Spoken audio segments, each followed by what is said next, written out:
Hi, welcome back to my channel. എല്ലാവർക്കും advanced happy Vishu. നമുക്കിന്ന് വിഷുവിന് ഒരു പാലട പായസം ഉണ്ടാക്കിയാലോ? സൂപ്പർ ടേസ്റ്റി ആയിട്ടുള്ള പെട്ടെന്ന് ഉണ്ടാക്കാൻ പറ്റും കേട്ടോ. അതിന് ഒറ്റ പാത്രത്തിൽ തന്നെ പെട്ടെന്ന് ഉണ്ടാക്കാൻ പറ്റുന്ന പാലട പായസമാണ്. അപ്പോൾ അതിന് വേണ്ടിയിട്ട് ഞാനൊരു പാൻ അടുപ്പത്തോട്ട് വെച്ചിട്ടുണ്ട്. ജസ്റ്റ് ഒന്ന് കാരമലൈസ് ചെയ്യാൻ, ജസ്റ്റ് ഒന്ന് കളറ് മാറാൻ വേണ്ടിയിട്ട്. അതായത് നമുക്ക് പാലട പ്രഥമന് ഒരു വൈറ്റ് കളറല്ലാതെ ഒരു ഓഫ് വൈറ്റ് കളർ കിട്ടാൻ വേണ്ടിയിട്ട് നമുക്കൊന്ന് കാരമലൈസ് ചെയ്തെടുക്കാവേ. ഇതിൻ്റെ ഷുഗർ കുറച്ച് കൂടുതൽ സമയം കാരമലൈസ് ആയിപ്പോയി. അതിൻ്റെ ആവശ്യമില്ല കേട്ടോ. നിങ്ങൾക്ക് കുറച്ച് കളറ് മാറി വരുമ്പോൾ തന്നെ പാൽ ഒഴിച്ചു കൊടുക്കാവേ. 1 കപ്പ് പാലാണ് ഞാനിപ്പോൾ തൽക്കാലം ഒഴിക്കുന്നത്. ഒഴിച്ചിട്ട് നമുക്കൊന്ന് ഇളക്കി പെട്ടെന്ന് തന്നെ അത് അലിഞ്ഞ് വരും കേട്ടോ. കട്ട പിടിച്ചായിട്ട് നമുക്ക് തോന്നും, പക്ഷേ അത് പെട്ടെന്ന് തന്നെ അലിഞ്ഞു പോവും. അലിഞ്ഞ് ദേ കണ്ടോ, കട്ടകളൊന്നും ഇല്ലാതെ വന്നിട്ടുണ്ട്. ഈ കളറായിരിക്കും നമുക്ക് പായസത്തിന് വേണ്ടത് കേട്ടോ. അതിലേക്ക് നമുക്ക് പാലട ചേർത്ത് കൊടുക്കാം. ഞാനിവിടെ 200 ഗ്രാം പാലടയാണ് എടുത്തേക്കുന്നത്. പാലട ചേർത്ത് നന്നായിട്ടൊന്ന് ഇളക്കാവേ. ഇളക്കിയിട്ട് കുറച്ച് മിൽക്ക്, കുറച്ചുകൂടെ പാൽ ഒഴിച്ചു കൊടുക്കാം. അതായത് പാലട വേവുന്ന രീതിക്കുള്ള പാൽ ഒഴിച്ചു കൊടുക്കാം. പാലിൽ കുറച്ച് വെള്ളം കൂടി ചേർത്ത് ഒഴിക്കണേ. ഒഴിച്ചതിന് ശേഷം ആവശ്യത്തിന് പഞ്ചസാരയും കൂടി ചേർത്ത് കൊടുക്കാവേ. ആവശ്യത്തിന് പഞ്ചസാരയും കൂടെ ചേർത്ത് കൊടുത്ത് നന്നായിട്ടൊന്ന് ഇളക്കി യോജിപ്പിക്കാം. ഇളക്കിയതിന് ശേഷം നമുക്ക് കണ്ടോ, ഇളക്കി കഴിഞ്ഞതിന് ശേഷം ഞാൻ അടച്ചു വെച്ച് കുറച്ച് സമയം വേവിക്കുന്നുണ്ട്. ഒരു 10-15 മിനിറ്റോളം ലോ ഫ്ലെയിമിൽ വേവിച്ചാൽ മതിയാവേ. വേവിക്കുമ്പോഴത്തേക്ക് പാലട നന്നായിട്ട് വെന്ത് കിട്ടും. കണ്ടോ, നന്നായിട്ട് വെന്തിട്ടുണ്ട് പാലട. ഇപ്പോൾ കണ്ടോ, കറക്റ്റ് കൺസിസ്റ്റൻസി ആയിട്ടുണ്ട്. അതിലേക്ക് നമുക്ക് ഈ പാലട ഇപ്പോൾ കുറുകിയല്ലേ ഇരിക്കുന്ന, അപ്പോൾ കുറച്ച് പാലും കുറച്ച് വെള്ളവും കൂടി മിക്സ് ചെയ്ത്, കട്ടിയുള്ള പാലാണെങ്കിൽ കുറച്ച് വെള്ളവും കൂടി മിക്സ് ചെയ്ത് ഒന്ന് ചേർത്ത് കൊടുക്കാവേ.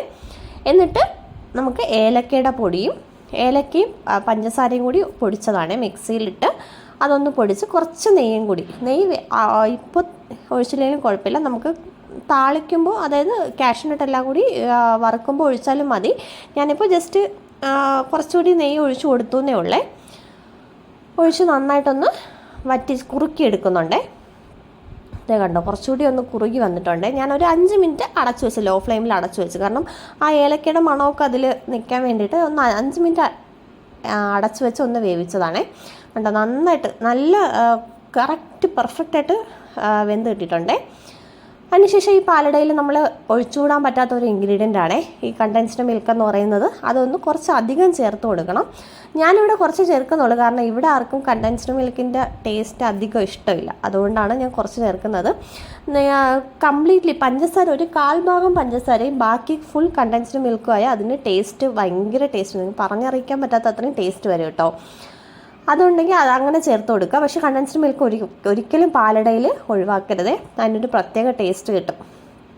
ഇത് കണ്ടോ, ഇപ്പോൾ നന്നായിട്ട് കണ്ടൻസ്ഡ് മിൽക്ക് ഒഴിച്ച് നന്നായിട്ട് ഇളക്കിയിട്ടുണ്ട്. ഇളക്കുമ്പോൾ നന്നായിട്ട് കുറുകി വരുന്നുണ്ട്. ഇനി നമുക്ക് നല്ല തിളച്ച പാൽ ഒഴിച്ചു കൊടുക്കാം. തിളച്ച് വരുന്ന പാലാണ് ഞാൻ ഒഴിക്കുന്നത്, തിളച്ച പാലാണ്. കാരണം നമുക്ക് ഇനി ജസ്റ്റ് ഒന്ന് ചൂടാക്കി എടുത്താൽ മതിയാവും പായസം. കാരണം ഇനി തിളക്കേണ്ട ആവശ്യമില്ല. ഈ സമയത്ത് നമുക്ക് ജസ്റ്റ് ഒന്ന് നോക്കിയിട്ട് ഷുഗർ കുറവുണ്ടെങ്കിൽ ഒന്ന് ചേർത്ത് കൊടുക്കാവേ. അപ്പം നമുക്ക് പായസം ഇവിടെ റെഡി ആയിട്ടുണ്ട്. ഞാൻ തീ ഓഫ് ചെയ്തതിന് ശേഷം അടുത്ത് താളിക്കാൻ വെച്ചിട്ടുണ്ട്. അതായത് നമുക്ക് കുറച്ച് നെയ്യ് ഒഴിച്ച് കുറച്ച് കാഷ്യൂനട്ടും കുറച്ച് റൈസിൻസും കൂടി, ഉണക്കമുന്തിരി ഉണ്ടല്ലോ, അതും കൂടി ഇട്ടൊന്ന് വറുത്തെടുക്കാം. വറുത്തെടുത്ത് ജസ്റ്റ് ഒന്ന് നേരത്തെ ഞാൻ പറഞ്ഞില്ലേ, നമ്മൾ തിളച്ച പാൽ ഒഴിച്ചുകൊണ്ട് തന്നെ ജസ്റ്റ് ഒന്ന് ചൂടാക്കിയാൽ മതിയാവും കേട്ടോ. പിന്നെയും തിളക്കേണ്ട ആവശ്യമില്ലേ. ഇതേ കണ്ടോ, കുറച്ച് റൈസിൻസും കൂടി ഇതിലോട്ട് ചേർത്തോളൂ. കാഷ്യൂനട്ട് കളർ മാറി വന്നിട്ടുണ്ടേ. കുറച്ച് ഉണക്കമുന്തിരിയും കൂടെ ചേർത്ത് കുറച്ചുകൂടി ഒന്ന് വരട്ടിയെടുക്കാം.